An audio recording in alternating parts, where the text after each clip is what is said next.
Bismillahirrahmanirrahim. Assalamualaikum warahmatullahi wabarakatuh. Alhamdulillahi rabbil alamin. Wa bihi nasta'inu ala umuri dunya waddin. Wassalatu wassalamu ala sayyidina Muhammadin wa ala alihi wa ashabihi wa man sara ala nahjihi ila yaumiddin. Amma ba'd. Qala Allah Ta'ala fi kitabihil karim wa huwa asdaqul qailin. A'udzu billahi minasy syaithanir rajim. Bismillahirrahmanirrahim. شهر رمضان الذي أنزل فيه القرآن هدى للناس وبينات من الهدى والفرقان. Al-Ayah. Hadirin para jamaah sekalian, wabil khusus jamaah Mushola Al-Ukhuwah Mahagoni dan Altia Park yang dimuliakan dan semoga senantiasa diberkahi oleh Allah Subhanahu wa taala. Pertama-tama mari kita panjatkan puji dan syukur kita kehadirat Allah Subhanahu wa taala. Dan wabil khusus kami ucapkan terima kasih kepada panitia kegiatan Ramadan yang dengan media ini, meskipun kita berada di kondisi darurat pandemi COVID-19, akan tetapi panitia Ramadan khususnya Akhinal Habib Bang Khalidin yang masih berusaha untuk mensupport acara ini agar tetap berlangsung. Mudah-mudahan siapapun yang terlibat dalam persiapan video ini akan dimudahkan urusannya oleh Allah Subhanahu wa taala dan diberkahi hidupnya. Hadirin para jamaah sekalian yang dimuliakan, para jamaah Mushola Al-Ukhuwah yang dimuliakan Allah Subhanahu wa taala. Pada kesempatan kali ini kita bersama-sama akan mentadabburi, akan mengingat-ingat kembali nikmat Allah Subhanahu wa taala.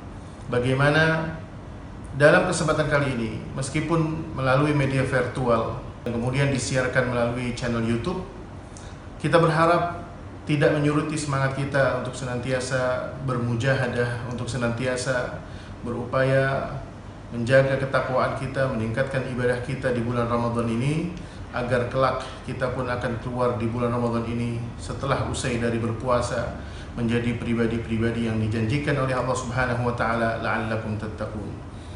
Para jemaah sekalian dimuliakan Allah Subhanahu wa taala.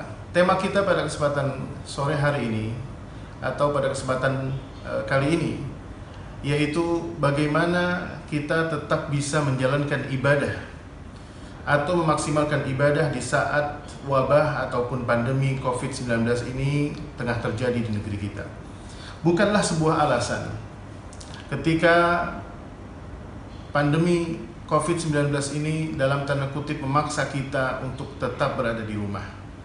Kita berada di rumah saja bukan berarti kemudian kita menghentikan aktivitas kebaikan kita. Dari mulai sektor pendidikan, betapa banyak putra-putri kita yang saat ini bersama kita di rumah dan sudah sekian lamanya tidak beraktivitas ke sekolah disebabkan karena pandemi ini. Bahkan para ayah, para ibu yang memiliki aktivitas pekerjaan, yang semula memiliki rutinitas kerja, mereka harus melakukan pekerjaan mereka di rumah. Bahkan sebagian sektor ekonomi, pedagang dan lainnya, mereka pun terpaksa harus menutup toko-tokonya. Kita sebagai seorang muslim hendaknya mencoba dan terus mencari sisi positif yang Allah inginkan kepada negeri ini, kepada diri kita dan kepada masyarakat kita. Mudah-mudahan di balik musibah ini, di balik wabah ini, di balik pandemi ini, Allah Subhanahu wa taala akan menjadikan kita, menjadikan keluarga kita, menjadikan negeri kita sebagai negeri yang kuat, negeri yang lebih baik lagi, baldatun thayyibatun wa rabbun ghafur. Para pemirsa, para jamaah sekalian yang dimuliakan Allah Subhanahu wa taala. Ketika kita berada di saat-saat seperti ini, kita dianugerahkan oleh Allah Subhanahu wa taala dan ini tidak terbetik dalam pikiran kita. Bagaimana Ramadan kali ini saya bisa katakan merupakan Ramadan yang istimewa. Mengapa? Karena bisa jadi sebagian besar kita hampir tidak pernah menjalani ibadah Ramadan di rumah, bahkan bisa dikatakan dalam kurun 24 jam kita bersama keluarga kita secara utuh. Bayangkan pada saat seperti ini tidak sedikit orang tua yang kedatangan putra-putrinya yang dipulangkan dalam tanda kutip dari pesantren. Dan kemudian mereka berkumpul dengan adik-adiknya yang masih kecil.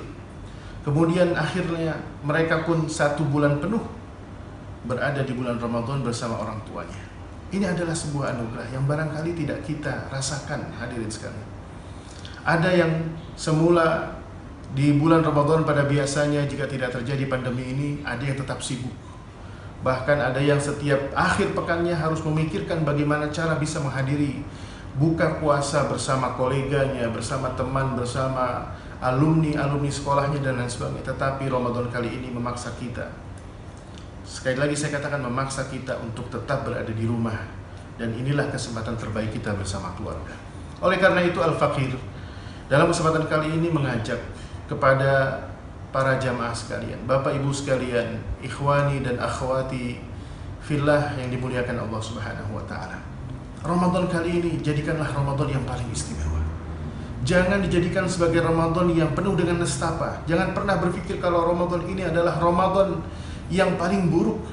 Tetapi jadikan Ramadan ini adalah Ramadan yang istimewa di sisi Allah Subhanahu wa taala dan istimewa bagi keluarga kita. Sedikitnya ada beberapa amalan ibadah yang akan menjadi lebih istimewa ketika kita berada di bulan Ramadan tahun ini. Ramadan tahun 2020, Ramadan tahun 1441 Hijriah. Ada beberapa hal yang barangkali luput dan kita sudah melewati beberapa hari bulan Ramadan ini. Akan tetapi ada amaliyah Ramadan. Dari mulai amalan-amalan ibadah mahdhah, ada mulai amalan ibadah-ibadah sunnah, ada ibadah-ibadah sosial yang bisa kita tingkatkan meskipun kita berada di dalam rumah. Di antaranya Bapak Ibu sekalian yang berbahagia, para jamaah mushola al-ukhuwah yang dimuliakan Allah Subhanahu wa taala, ada beberapa hal yang harus kita jaga. Contohnya adalah sholat fardu berjamaah. Bayangkan kalau seandainya Ramadan kita biasanya sang ayah pergi dari rumahnya di waktu subuh, maghrib maupun isya, bahkan tarawih mereka pergi ke musola yang berada di komplek yang ada di perumahan atau di lingkungan sekitar. Tetapi Ramadan kali ini kita bisa melakukan sholat 5 waktu berjamaah bersama keluarga kita di rumah. Dan ini sesuai dengan anjuran dan tuntunan para ulama kita. Tentunya pahalanya pun insya Allah akan sama seperti mereka yang berjamaah di masjid. Dan yang istimewa adalah inilah peran sang ayah, peran putra-putra kita yang sudah memiliki hafalan Al-Quran meskipun juz 30 atau beberapa hafalan surat pendek. Mereka bisa maju menjadi seorang imam di rumahnya. Dan kemudian selain itu kita juga bisa melakukan ibadah yang kedua, yaitu ibadah sholat tarawih. Ibadah sholat tarawih yang kita bisa lakukan bersama keluarga kita. Di sinilah Al-Faqir banyak dihubungi oleh para jamaah. Ada yang menjapri, ada yang menghubungi melalui WA maupun telepon bertanya, Ustaz, di keluarga kami tidak ada yang menghafal Al-Quran, tetapi saya sebagai suami atau anak saya hanya menghafal surat-surat pendek. Bolehkah ketika kami menjadi imam dan kami hanya mengulang surat-surat tersebut saja, dan kami hanya mampu untuk melakukan tarawih sebanyak 11, ada yang alhamdulillah sampai 23 rakaat. Al-Faqir katakan, lakukanlah semampunya. Yang penting lakukan sholat tarawih ini bersama keluarga. Agar apa? Agar kita bisa menjaga keistiqomahan. Tentunya berbeda, tidak sama. Di antara kita ada yang ketika dia beribadah sendirian, keadaannya akan tetap sama semangatnya ketika dia berjamaah. Tetapi ada di antara kita, ketika dia beribadah berjamaah mungkin semangatnya tinggi, tetapi ketika dia sendirian selalu memperlambat urusan ibadahnya, mengatakan nanti saya akan melakukan, atau yang semula dia mampu melakukan 23 rakaat, dia cukup melakukan hanya sebanyak 8 atau 11 rakaat. Ini adalah sebuah kerugian. Yang ketiga, ibadah yang kita bisa lakukan bersama keluarga di saat musim pandemi COVID-19 ini di rumah, yaitu ibadah sholat tahajud. Lakukanlah, meskipun sholat tahajud berjamaah hanya 4 rakaat ditambah witir 3 rakaat atau 1 rakaat. Bacalah surat-surat yang sedikit panjang seperti surat Sabbih Isma Rabbikal A'la atau Was-Sama'i Wat-Tariq atau surat Hal Ataka Hadithul Ghashiyah. Yang terpenting adalah kalaupun kita tidak berjamaah untuk sholat tahajud ini, kita bisa membangunkan ahli keluarga kita. Karena ayah tidak lagi lelah pulang larut malam, karena ayah bersama kita di rumah 24 jam. Ibunda, mamah kita, umi kita, barangkali tidak lelah bekerja di kantor karena mereka bersama kita. Dan ayah bunda, maksimalkanlah Ramadan ini untuk membimbing, memperkenalkan putra-putri kita untuk sujud bersama, beristighfar bersama, berdoa bersama kepada Allah Subhanahu wa taala. Ibadah selanjutnya yang tentunya tidak luput di bulan Ramadan ini yaitu ibadah berbuka puasa dan bersahur bersama. Banyak di antara kita, bahkan keluarga-keluarga muslim yang diberkahi Allah Subhanahu wa taala, yang menganggap, yang menilai atau memiliki pemahaman bahwasanya ibadah yang utama itu hanya berbuka puasa, iftar. Tetapi mengatakan bahwasanya sahur itu tidak mengandung kebaikan. Padahal baginda kita Sayyidina Rasulullah SAW mengatakan tasahharu dalam sebuah hadis yang diriwayatkan oleh Sayyidina Anas bin Malik radhiyallahu taala anhu warḍah. Rasulullah SAW pernah mengatakan tasahharu fa inna fis sahuri barakah.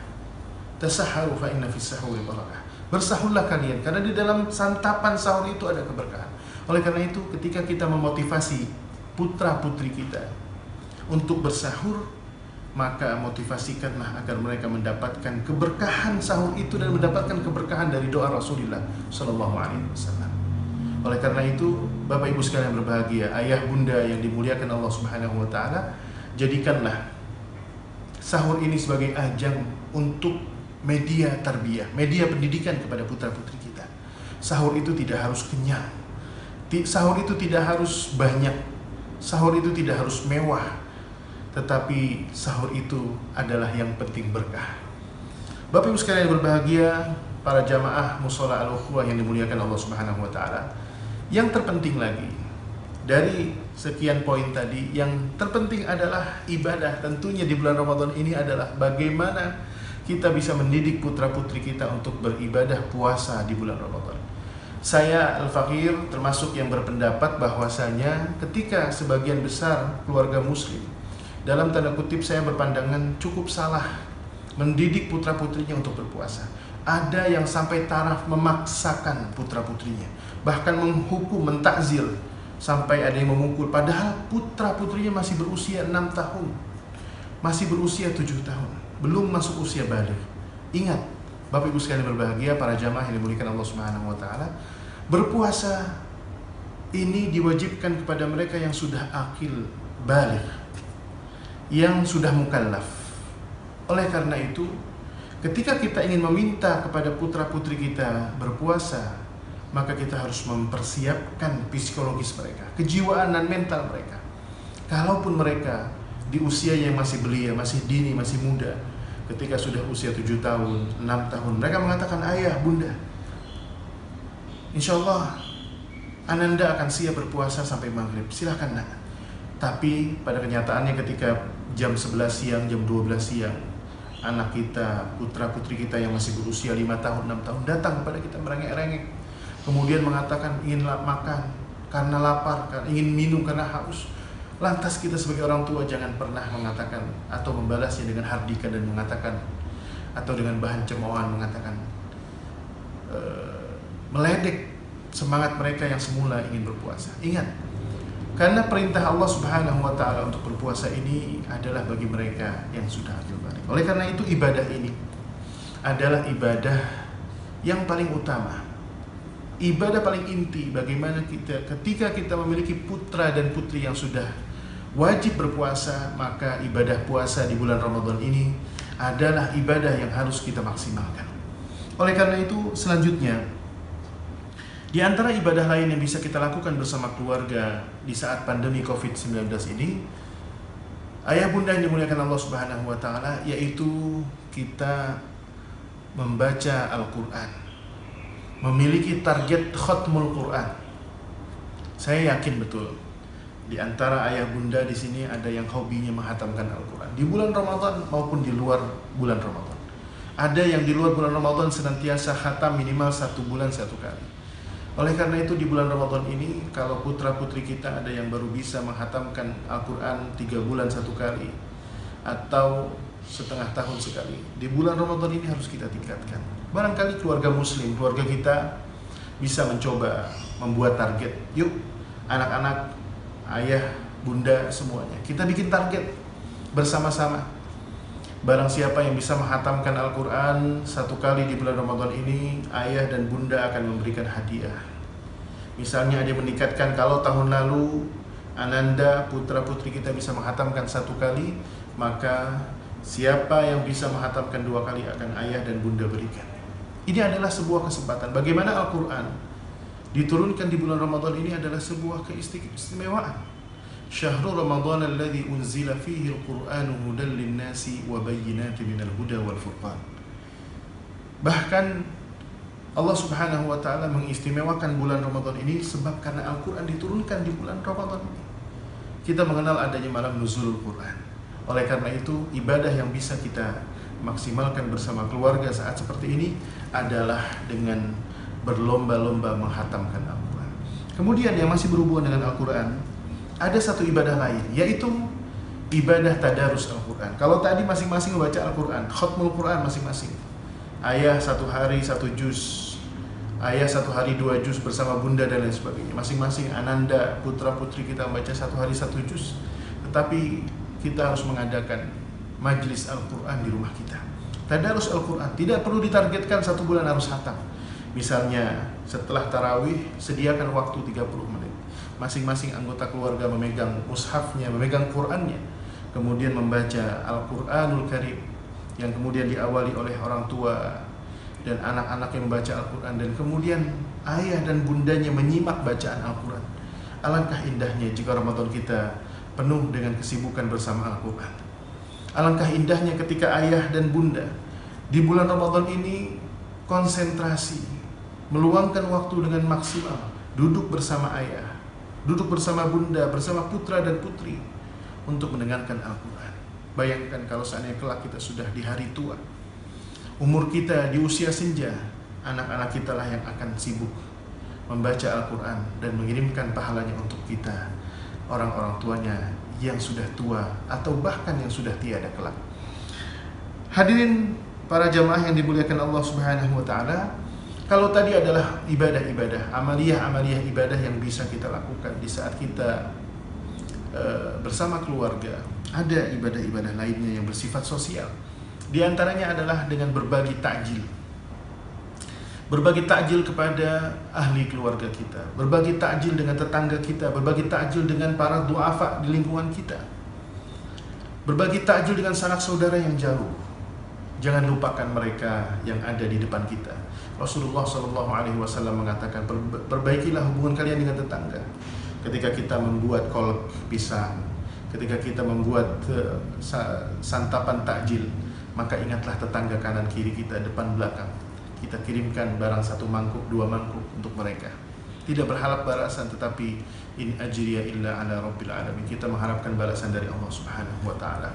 Hadirin para jamaah sekalian berbahagia, di zaman modern seperti ini, zaman yang super canggih ini, kita bisa berbagi takjil tanpa harus memaksa diri kita keluar dari rumah.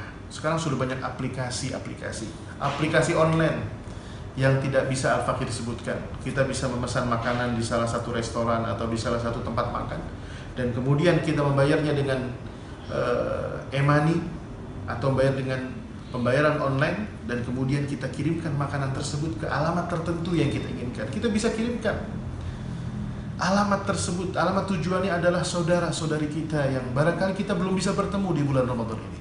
Kita bisa kirimkan makanan tersebut ke alamat para duafa, para pembantu-pembantu kita, khadim-khadim kita, khadimah kita di rumah.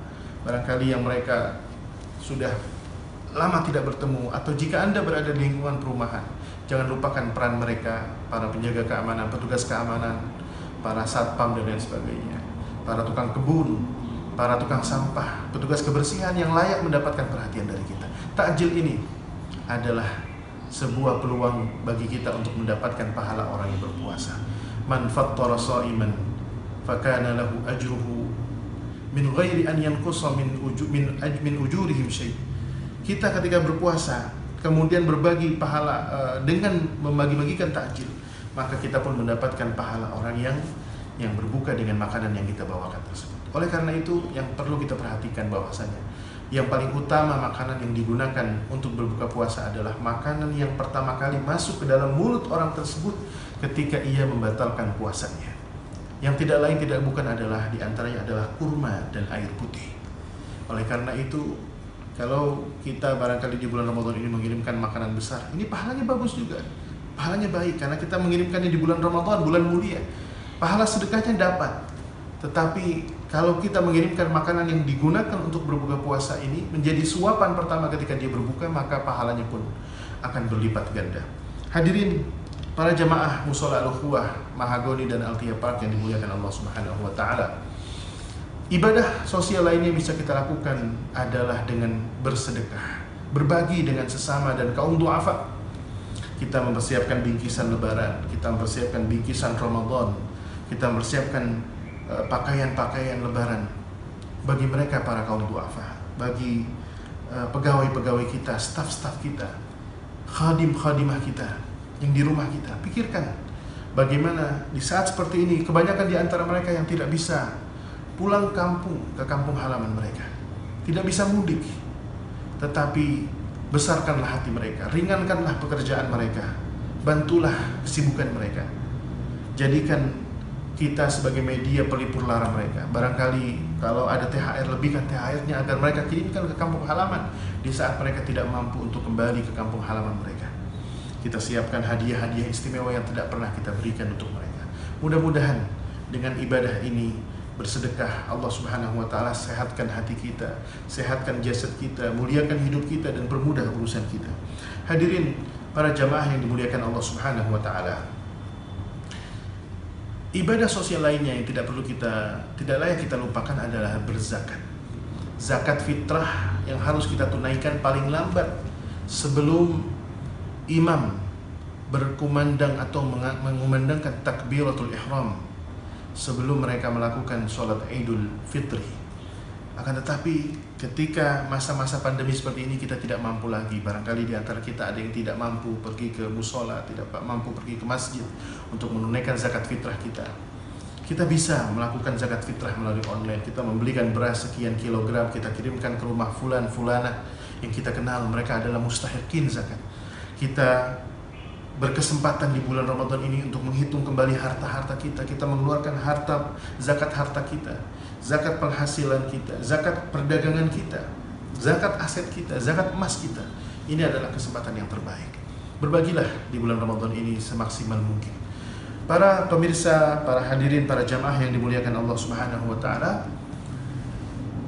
ibadah sosial lainnya yang bisa kita lakukan di bulan suci Ramadan ini adalah dengan menebar bantuan dan menebar sembako ke daerah-daerah atau kepada pihak-pihak, yayasan-yayasan atau orang-orang yang terdampak COVID-19. Banyak di antara barangkali teman lama kita, teman sejawat kita, teman kenalan kita, atau saudara-saudara kita yang terdampak akibat pandemi COVID-19 ini. Penghasilan mereka berkurang jauh, kebutuhan mereka sulit. Oleh karena itu, Ramadan kali ini hendaknya kita menjadi pribadi-pribadi yang lebih maju lagi, pribadi-pribadi yang lebih baik lagi. Bagaimana pribadi-pribadi ini menjadi pelopor kebaikan di lingkungan masyarakat kita. Barangkali di antara kita ada yang tidak mampu juga untuk mengcover semua kebutuhan mereka. Kita tidak mampu untuk membeli semua kebutuhan mereka, tidak. Tetapi kita mampu menjadi pribadi yang amanah. Kita mampu menjadi pribadi yang jujur, mempelopori kebaikan. Kalaupun harta yang kita keluarkan bukan harta kita, tetapi kita menjadi orang yang menjalani amanah ini, kita bisa melakukan hal tersebut. Kita menelpon kolega-kolega kita, sahabat-sahabat karib kita, saudara-saudara kita yang memiliki kemampuan lebih, kita telepon mereka. Kita minta mereka untuk saling menopang, bekerja sama, saling bantu-membantu untuk bersama-sama membantu para kaum duafa. Ini adalah ibadah sosial yang perlu kita tingkatkan. Hadirin sekalian yang dimuliakan Allah Subhanahu wa taala, dari sekian banyak ibadah, di antara ibadah lainnya adalah dengan senantiasa menebar ucapan-ucapan baik. Ini barangkali adalah ibadah sosial yang terakhir yang bisa kami sampaikan. Di antaranya adalah ketika kita membuat status di Facebook, di Twitter, di Instagram, maka kita tidak mengucapkan kecuali ucapan yang baik, ucapan yang bisa mengajak orang untuk senantiasa berzikir kepada Allah Subhanahu wa taala, ucapan yang senantiasa mengingatkan saudara-saudari kita, sahabat-sahabat kita, sahabat-sahabat sosmed kita untuk mengingat, untuk melakukan kebaikan, berzikir, beribadah, menuai kebaikan dan menebar kebaikan kepada siapapun yang mereka bisa tebar kebaikan tersebut. Oleh karenanya, para hadirin sekalian, para jamaah yang dimuliakan Allah Subhanahu wa taala, Al-Faqir berharap dan meminta kepada Allah Subhanahu wa taala dan mengingatkan kepada para jamaah sekalian, marilah kita memaksimalkan ibadah kita di bulan Ramadan ini. Kita maksimalkan amaliyah Ramadan kita di tahun ini. Jangan sampai ini adalah Ramadan terakhir kita. Jangan sampai kita menyesal ketika kita tidak bertemu lagi dengan bulan Ramadan yang akan datang.